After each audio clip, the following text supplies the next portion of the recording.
गूंगी मोहब्बत। इंदिरा ने बूढ़े से कहा कि वो किसी दिन गूंगी को उसके मकान पर लाए।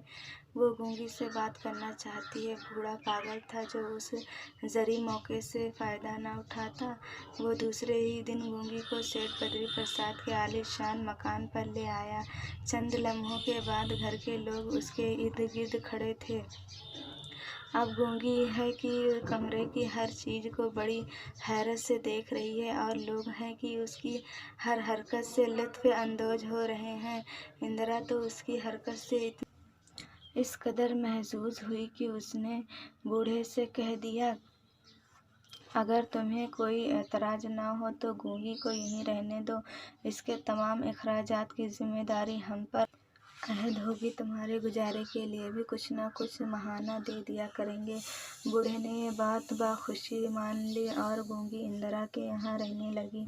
उसे वहाँ रहते अभी चंद ही माह गुजरे होंगे कि वो घर की फिजा से पूरी तरह मानूस हो गई। अब ना तो उसे इशारे के जरिए अपना माफी या ज़मीर बताने की कोई दिक्कत महसूस होती थी और न घर वालों को उसके इशारे का मफ़हूम समझने में किसी तकलीफ का सामना करना पड़ता था।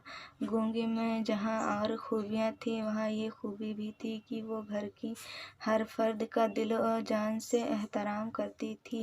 ये खूबी किसी और खादिमा में होती तो घर के लोग उसकी बहुत कदर करते, मगर न मालूम क्या बात थी कि इन तमाम खूबियों के बावजूद गूंगी को सिर्फ गूंगी ही समझा जाता था और गूंगी समझते वक्त समझने वाले की निगाहों के सामने उसकी मजाकाखोज हरकत होती थी, खूबियाँ नहीं।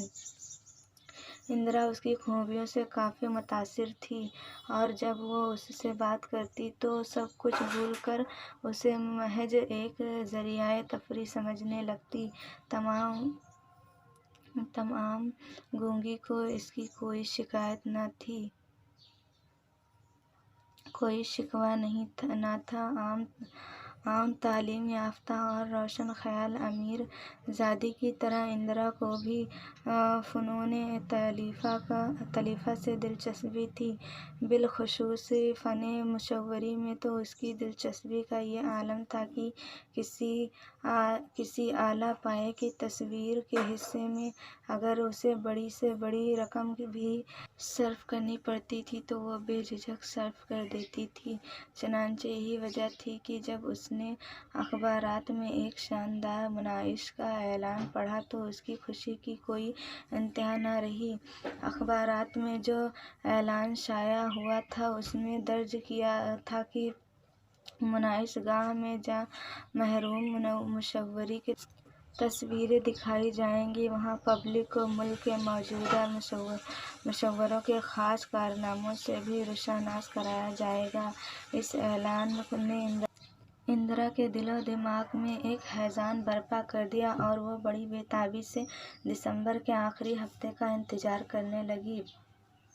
खुदा करके इंतज़ार की कठिन घड़ियां ख़त्म हुई। इंदिरा नुमाइश के पहले रोज़ ही अपनी चंद सहेलियों और गूंगी के साथ लेकर नुमाइश गाह में पहुंच गई और सबसे पहले उसने आर्ट गैलरी की ही तरफ कदम बढ़ाया। उसकी सहेलियां तो चंद मिनट में चंद तस्वीरों का जायज़ा लेने के बाद कुर्सियों पर बैठ गई,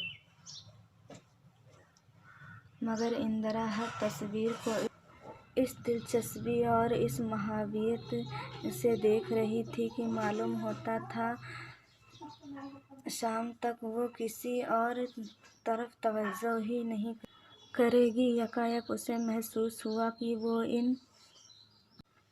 बाकी कहानी अगली वीडियो में। अगर वीडियो पसंद आया तो वीडियो को लाइक करें, शेयर करें। चैनल पे पहली बार आए तो चैनल को सब्सक्राइब करें। Thank you so much. मिलते हैं अगले वीडियो में, तब तक के लिए बाय बाय।